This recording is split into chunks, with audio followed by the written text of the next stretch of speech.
Welcome to Power Politics, where we prepare you for your next political conversation. I'm Jeronimo Cortina, political science professor at the University of Houston. And I'm Brandon Rottinghaus, also a political science professor here at the University of Houston. Thanks for hanging out with us on a busy just week. Week 2? Yep. Talk a little politics. I don't even know where to start. I think we should just begin at the front, and that's to say that there's too much going on for us to capture all of this. They won't give us, here at Houston Public Media, as generous as they are, more than 26 minutes to do this. Well, we could take 26 weeks hours, to do it. Right. Yeah, and so we're going to try to capture as much as we can in terms of specifics, and then give us a kind of big picture take on what's going on, because the 10,000-foot view really is kind of what we should keep an eye on until things settle down. If things settle down, we should probably think about how this all relates to the big picture. So that's the plan for the week, because there's too much, right? There's just a ton of stuff going on. Oh, yeah. It's the presidency on warp speed. I mean, I don't think we've ever seen a presidency move this fast before. I'm thinking about the kind of early FDR where, there's this flurry of legislation, there are passing executive orders, and it's just the presidency is really reinvigorated. It must have felt like that, right? This. And this is in an era where we didn't even have Twitter, right? And so, this is a new moment. And I think that it really sort of to the president's advantage, right? Sort of all these things are popping all at once. Let's get into a few of these things. The first is a trade war with Colombia. If you blinked, you missed it. It was 6 hours long, right? In a nutshell, basically, the president sort of says he's going to send undocumented migrants back to Colombia on military planes. President of Colombia says, no, you're not. Trump says, oh, yeah, we are. And by the way, we're going to put these, terrible sanctions on you in terms of trade. What do you think about this? I mean, does this sort of obviously Trump likes the kind of notion of using trade sanctions as a wedge, as a hammer. Right. But is it something that's going to pay off long term? Is it something he can use again and again? Or is this the kind of thing where allies are going to start to say, you know what, we're calling your bluff? Well, I don't know. I think that eventually we're going to see other economic blocs calling the bluff. Okay. We're going to see the European Union that already have said that, hey, we're as powerful, maybe not as powerful as you are, but we control big markets. We have big markets. Then we have China, right? Huge market. Then obviously we have India. Then we have, if you look at Latin America as an economic bloc, another economic bloc. So eventually there's going to be the pieces are going to fall down in such a way that we're going to get into a balance. Yeah. If the Trump administration says we're going to put sanctions on a European country, I would expect the European Union saying, all right, we're on this together, we're going to put sanctions to you. So there are important implications. And obviously you have Russia as well in the mix of important markets. So I don't know how at the end it's going to happen, but I think that eventually we're going to see some pushback. Yeah, and I think that there's a general kind of sense that, President Trump is acting like President James Monroe. That's a throwback, right? How great is this week? We're going to talk about James Monroe and rules in the Texas House. Ooh, I love it. But this is something that I think could be problematic for allies. I mean, you can't bully allies for very long before they start to really get unhappy about it. And sometimes there will be this pushback. Exactly where and how, we don't know. And it worked in this case, and, maybe it'll work every time. But obviously, we're kind of only 2 weeks into this, and so we'll have to see how it plays out. But, this is a very personality-driven story, right? I mean, obviously, the president of Colombia has that same populist streak that President Trump has. And at some point, he's going to run up against somebody who's just like him and is stubborn like him and won't budge. And that could create some potential problems. So I think that it's just going to be this churn. And forever. People are, complaining how it's only still January, right? This is 2 weeks into this. But the fact is that this is probably going to be the kind of par for the course. Thinking about this in a different context, the president also this week fired 17 independent inspectors general at various government agencies. This is actually something that presidents do often when they come in. The President Trump did the same thing in his first term. Barack Obama did a few of these. In this case, though, it may have been done illegally. By law, Congress has to get a 30-day notice if this is going to happen, because the whole point of these positions is that they're supposed to root out fraud, waste, and abuse. So firing them is a bad signal. Even Republicans like Chuck Grassley looked at this and said, hold on, Democrats obviously pretty clearly said this is a purge and you're trying to, Right. whitewash what's going on at these agencies. I think that this is definitely kind of complicated for the president. It's going to be fought out in court, but it definitely is in keeping with this bigger picture of the president trying to kind of shape and bend the administration and the executive to his will. Oh, absolutely. And, presidents have the right to shape the executive branch however they want in order for them to be able to execute their public policy priorities. But there are ways that you have to follow. Right. And you cannot just say, I'm firing you like The Apprentice. You know what's brilliant about this is that, it's like you have 30 days. All you had to do is tell Congress who agrees with you on everything, Yes. like we're going to fire you. And that's a normal course of action. And he didn't do that. I'm not even going to wait 30 days. Yeah. Like that's a pretty good indication that they're willing to move fast on all of this stuff. Absolutely. And really against Congress too. Well, I mean, not against Congress, because Congress, at least the Republican majority, slim majority though, are supporting the president in every single turn. Yeah. So we're going to see how long that how long unity, that's going to last. And we'll talk about nominations in a second here, but I do think that this is a kind of bullying of Congress too. I mean, the president knows he's got the kind of Republicans kind of right where he wants them, and maybe, like you say, it won't last, but as it is right now, they're definitely kind of on the chopping block, and so they're all a little bit kind of scared about this. But to me, the Inspector General's issue is important because this was a post-Watergate change that really is a kind of fundamental kind of element about kind of controlling government and making sure that there isn't a kind of repeat of these terrible scandals. I've done work that looks at these inspector generals and their offices, and one of the things you find is that when there are these other scandals in government, the inspectors general step up and do more audits and they do more internal investigations. That means that they're trying to root out corruption as it relates to kind of general systematic problems. And if we don't have that, then we're missing potentially these issues. And as government is really being reshaped by Donald Trump in all kinds of different ways, you need people there who are looking at this carefully to see, like, are we doing this properly by the book? But a lot of this is still in churn, so we'll see how it plays out. Another thing, obviously, that happened this week, which is stunning in a way, it definitely had a kind of seismic interruption to federal government prospects and funding, and that's that the president and the administration issued an executive order that paused federal grants, loans, financial assistance programs. It got blocked by a federal judge and will be fought over in court, but definitely created, I'm going to say, chaos across the country. And to me, it's interesting because obviously we've talked a lot about the way that President Trump wants to sort of shape the bureaucracy and to change it in a way that benefits him and the White House, this White House, but also like future White Houses. But I think it's also the case that this is a change which doesn't just hurt Democrats or liberals or big cities or whatever it is that is the enemy du jour. It also hurts people who are reliant on government assistance for things like small business, biosecurity, terrorism, border issues, right? Like the range of things that are potentially on the kind of block here is stunning. So what is your estimation about kind of what the president's up to here and how it's going to affect the country? Well, I think once again, there are ways of doing this thing, and it's normal to see this in every single presidency. Every single president has done the same thing. But the problem is how it's done. You're talking about thousands and thousands and thousands of grants. And grants doesn't mean like research grants. These are grants that are given, categorical or block group grants that are given to, for example, municipalities to fix water infrastructure, to change water pipes and build roads and this and that, et cetera, et cetera. And it affects both Democrats and Republican-led cities and municipalities. So this is a huge problem. And this has important ramifications down the pipeline.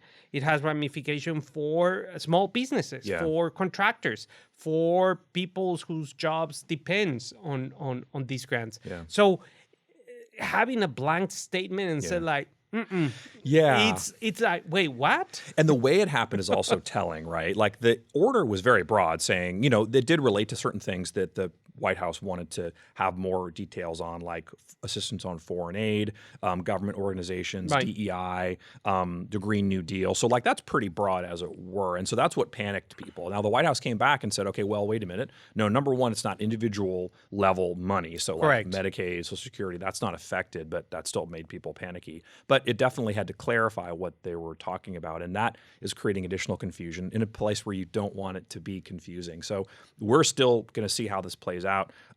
Just a couple of context points. The first is that a third of Texas's budget comes from the federal government. Correct. And it's from a range of different things. Like you said, I mean, that's a tip of the iceberg, right, in terms of these policies. But you're talking about things like disaster relief, you know, veterans organizations, like opioid treatment, Homeland Security grants, bioterrorism aid, like just a range of things, not to mention like, you know, Medicaid and Social Security and things like that. So obviously this is a tremendous impact on a place like Texas. But the other feature here, and this is sort of more big picture stuff, and that's that the president and the administration want to push the notion that impoundment is unconstitutional. This is a law that goes back to the 70s when Richard Nixon wanted to basically reallocate the money that Congress told him to spend. And as an institutional separation of powers question, the idea here is whether or not the president can basically not spend the money Congress tells them to spend. The courts and Congress said, no, you can't. You have to spend it the way we told you to spend it. They have a little bit of wiggle room, but not much. And so what the Trump White House wants to do is to challenge that. That would fundamentally reshape the way that the institutions function, how the balance of power works. Do you think that the courts would give Trump any leeway on this? Well, I mean, it depends how you read Article 1, Section 8. Well, let's go right now. So, I mean, I don't think so. Yeah. It's hard to imagine they would. And it's very clear in the Constitution, number one. Number two, if we take previous Supreme Court rulings, they tend to go to the origins and to the intent. And the intent in Article 1, Section 8 is extremely clear. Congress has the power of the purse. Congress writes the checks, and you're going to purchase whatever or spend the money how we're telling you to spend the money. So it is the cornerstone of our separation of power systems. Without that thing, Congress is just nothing. They're like making suggestions, and the president is the one who's doing Exactly. it. And then you have like, you know, 20 people who work at OMB, right, who are in charge of basically deciding what gets passed and what doesn't. It's like the Wizard of Oz, like choosing, like, you know, you're going to be passing and you're not. Like, it's a hard thing to find. And this constitutional clash is, I think, problematic. And I don't see the constitutional argument saying that the Impoundment Act of 1974 is unconstitutional. I just... Hard to imagine, It's how? Especially when it's based on the Constitution. So I don't see how. But look, I'm just a mere mortal. You're a humble university, humble-ish university professor. Yes. So I may be completely wrong. No, but I think you're right. I mean, there is, I think, a separation needed. And the courts have been willing to give the president more authority. But it's been in times when there's not a separation issue. It's like where the White House asks for more authority over the bureaucracy or over the executive branch, right? The so-called kind of unitarian theory of the executive. Just a theory, but now the courts are able to put some of this into practice. And so what the courts have to decide is like, does the unitary theory extend beyond the kind of boundaries of the institution of the executive? And my guess is no, but like we're going to have to see because we've guessed wrong on a couple of these. Speaking of guessing wrong, let's guess about whether or not we're going to get more nominees confirmed this week. This is a tough week for presidential nominations. So some very controversial figures are going to be up on the dais this week. RFK Jr. is nominated to be Health and Human Services Secretary. Kash Patel, head of the FBI. Tulsi Gabbard is the director of national intelligence. President Trump has basically said confirm or there'll be consequences. Those consequences are more or less him coming to your district telling the voters that they shouldn't vote for you again. So what do you make of the way this has come down, not just in terms of like whether they'll be confirmed or not, but also whether the president has any juice left to be able to make Republicans sort of do what he wants on these controversial topics? Well, I mean, if we take any lessons from recent history, like which we 2 weeks ago. Recent history. Hexet was confirmed quite easily. But it was confirmed once he signaled that he was in line ideologically with the current version of the Republican Party. With these three potential nominee confirmees. Wow, that was a mouthful. I know. I don't even know if it That's is good. No. Thank you. That's right. The ideological alignment is very iffy. Yeah. You have RFK and Gabbard that have run for the Democratic Party to become presidents of the U.S., Right. Which is like, I don't know how you're going to pivot from that to now. Right. In terms of policy positions, some of RFK policy positions fall with the liberals. Some of them are embraced by conservatives. So it's not clear, the alignment. And obviously with Kash Patel, you don't have that clear GOP ideological alignment. So, but he definitely speaks to the grievance ward of President Trump. Yeah. Yes, absolutely. And some Republicans in Congress. True, but not so many in the U.S. Senate. Right, so that's where it matters. I mean, the House can say whatever they want to say. We don't care about you right now. But wait until we're done. But yeah, no, you're right. I mean, I think that there is a sort of recipe here for Trump to be able to push these folks through, but it's going to be tight, right? And like you said, the Hegseth nomination was barely confirmed, and so you could definitely see another couple of these Republicans say, you know what, not really sure about this, given some of the background of the people, and so they vote no. And you only need one more. Yeah. I mean, you're going to have, if you get 3 more Republicans to the nay column, that's it. Let me ask you this. Okay, so big picture. We're 2 weeks into the Trump White House. Everyone's sort of like, going every which way. And I wonder, is this what people wanted? My take is, this is pretty much what people wanted. They wanted to kind of shake up things. They wanted a more aggressive president, and they probably wanted it in this particular ideological direction. Do you think that they're getting what they wanted? Not yet. Not yet. We are in week 2. Yeah. These reshuffling, pushing back, pushing forward, so on and so forth, has to materialize eventually on what people really, really want. Yeah, which is lower price hot dogs. Exactly. I bought hot dogs this weekend at the same price. Right. Somehow, didn't Same switch. thing, right. But I think that's kind of the end of it, where people mostly are not paying attention to this day by day. Like our watchers, our listeners, we pay close attention to this. Correct. We're on Twitter every time, every minute. But most people aren't, right? They want to see big picture changes. And so far, maybe a little, but not totally. Well, it's going to be month 1, month 2, month 3. And then you're going to say, well, the price of the hot dogs is still the same. And then I buy good hot dogs too. I don't buy the cheap ones. Well, right. Don't buy the cheap ones. But then, and these things can take a long time because all these movements and all these changes and all these pushback is going to end up in the Supreme Court. Yeah. The Supreme Court doesn't rule, in 15 minutes. They're going to be refreshing your email, and this is stacking and stacking of of these requests for cert. Yeah, I think that's right. A lot of this is going to come out in the courts, and is going to be fought over there, and that's probably mostly where we'll spend our time. So we're going to become law experts in addition to experts about the price of hot dogs. But I do think one thing that happened is that this has really reinvigorated the Democrats.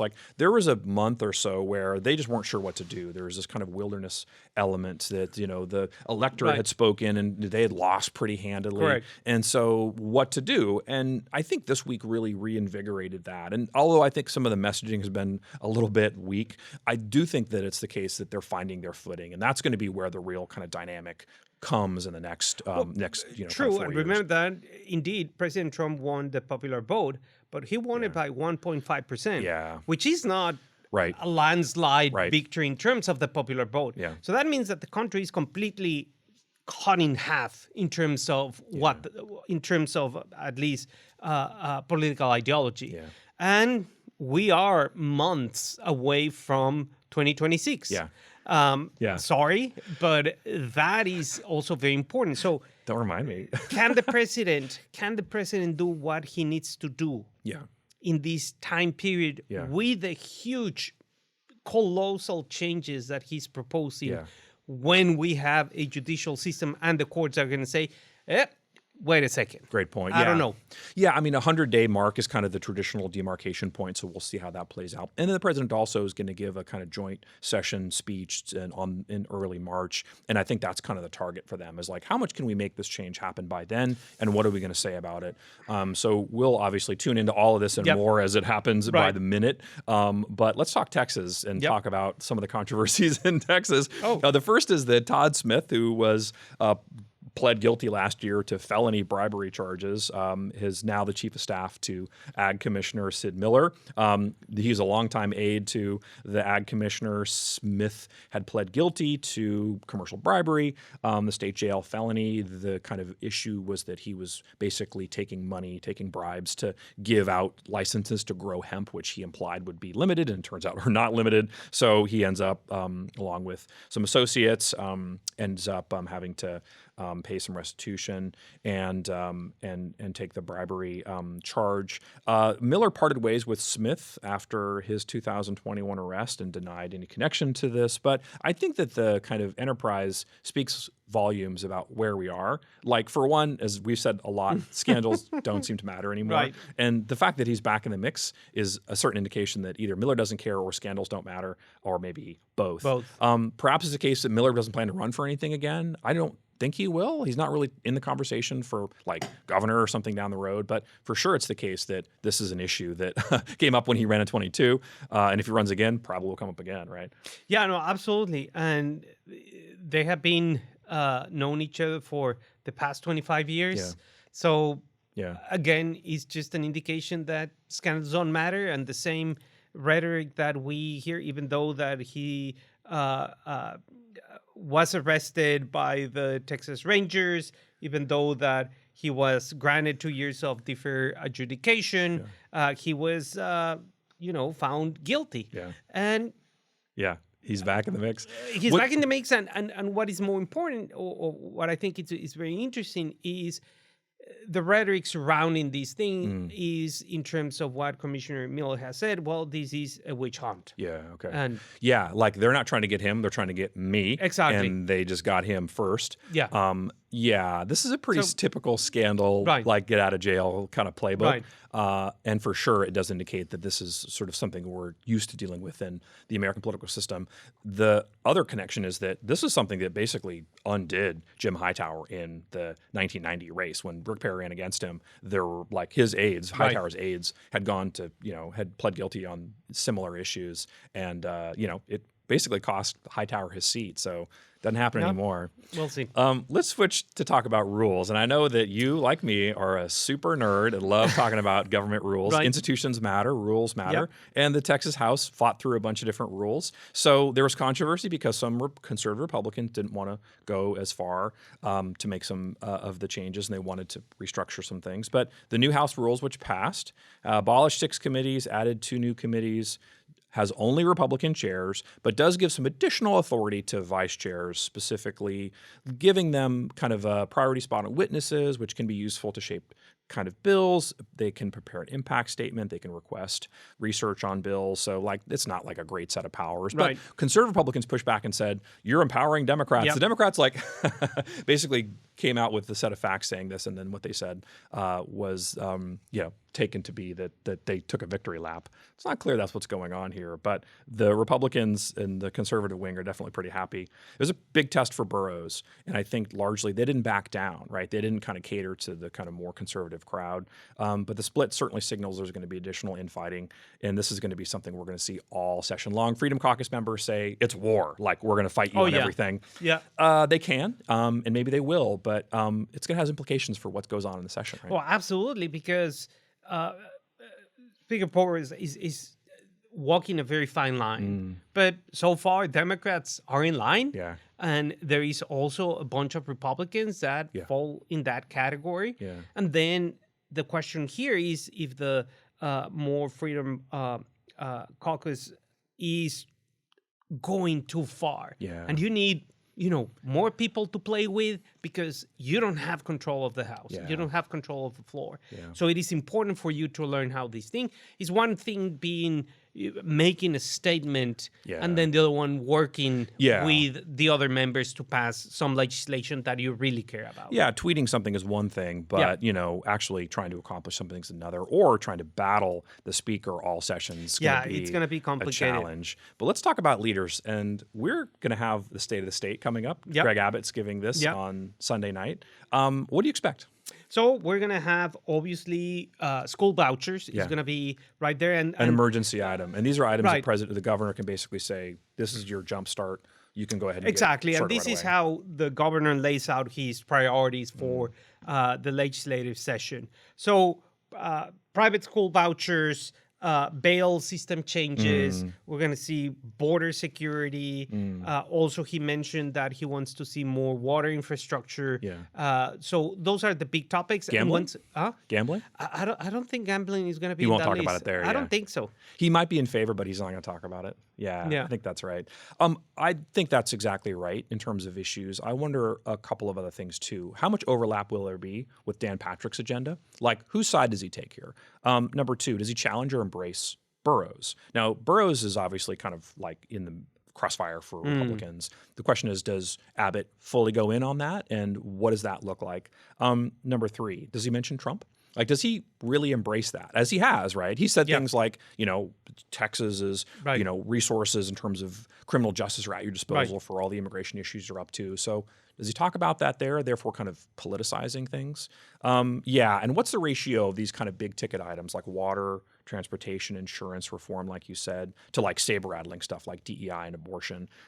These are all kind of questions I think that we ought to ask. And really, he needs a win this session. He's got to get every item passed. He's been getting like 80, 90% of stuff passed. Which is pretty good. It's pretty good. No, he's got to get 100%. And I think that it's going to be his session. I think that eventually it's going to be his session. I think he's not going to go all against Burrows. We're going to see more collaboration, but that's going to be something that we're going to talk about next week. I'm Jeronimo Cortina. And I'm Brandon Rottinghaus. The conversation keeps up next week.